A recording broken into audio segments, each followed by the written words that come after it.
Boker Tov, good morning. It's the Red, White, and Blue Jew, aka Jake Donnelly. And today we need to talk about how is it the West's lack of respect for jihadists and their culture that is actually the thing preventing peace in the Middle East? I ask this question, by the way, to my students all of the time.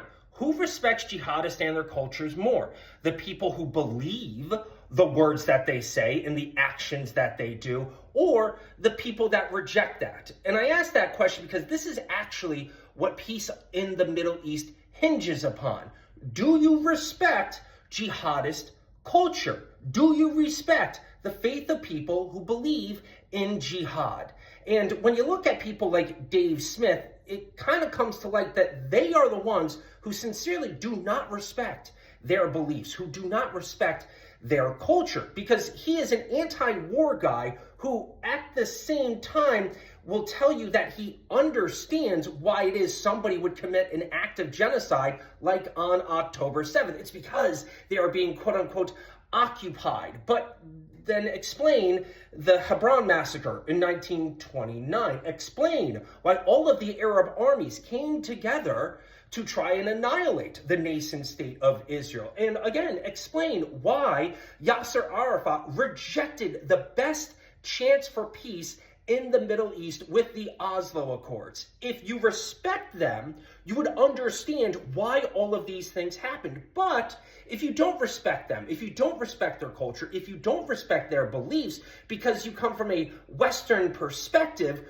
well, then all you're doing is ensuring future war. And the most gracious perspective that you can have for somebody like Dave Smith and Tucker Carlson and Caroline Prejean Bowler is simply that they don't respect them. Otherwise, Occam's razor, the simplest answer is the solution. Occam's razor states that these people just hate Jews and likewise want to annihilate the modern state of Israel. It all comes down to respect. But because we come from this Western perspective and Western philosophy, we cannot comprehend that there are cultures who prefer war to peace, that there are cultures who say, you know what, I don't care about the sanctity of life. These cultures exist, but many in the West do not respect these people. They do not respect their beliefs. And what that does,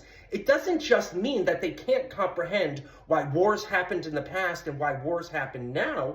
It means that these are the people who are going to ensure future wars. So when it comes to the question of what is the main roadblock to peace in the Middle East, what is that one specific thing that is preventing peace in the Middle East, peace between Israel, Jews, and all of her neighbors, the question is, who are the people that actually respect jihadists, their culture, and the beliefs?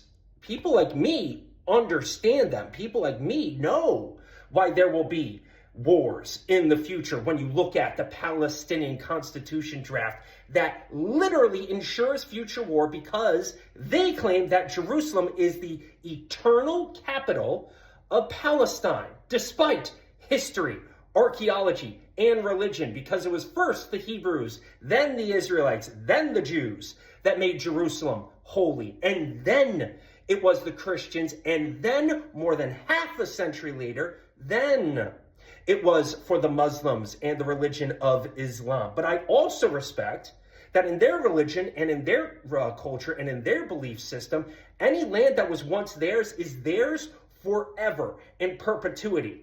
It doesn't count for Christians, it doesn't count for Jews, but for Muslims, it's theirs. That's why they will ensure future wars and claim that Jerusalem is theirs and theirs alone, despite all of the history, all of the logic. So the question again is, if you want to actually prevent future wars, if you want to ensure the possibility of peace in the future, the question comes down to, do you actually believe jihadists and their culture and their beliefs, or do you not?